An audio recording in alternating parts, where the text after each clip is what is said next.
Zee 24 तास एक पाऊल पुढे। औरंगाबादेत 1063 विद्यार्थ्यांना 12वीची परीक्षा देण्यापासून वंचित राहण्याची वेळ आलेली आहे। शक्यता आहे अशी 10वी ज्या विद्यार्थ्यांना विज्ञान विषयात 40% कमी गुण आहे अशा विद्यार्थ्यांना 11वी सायन्समध्ये प्रवेश देणं नियमबाह्य आहे।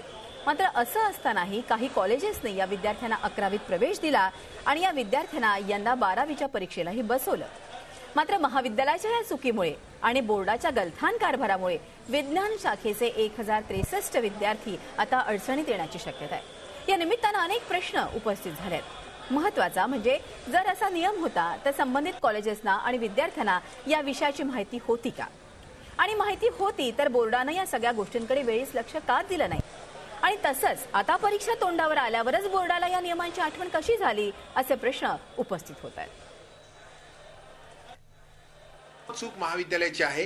तुम्ही महाविद्यालयाचे काय जे करायचं त्यांना तुम्हाला दंड ठोठवा किंवा महाविद्यालयाची मान्यता रद्द करा, परंतु जे विद्यार्थी आतापर्यंत माझ्याकडे जी माहिती आहे साधारणतः 1,500 मुलं आतापर्यंत ह्याच्यामध्ये आहेत ज्या विद्यार्थ्यांना परीक्षेपासून वंचित ठेवलं गेलेलं आहेत, म्हणजे ठेवणार आहेत।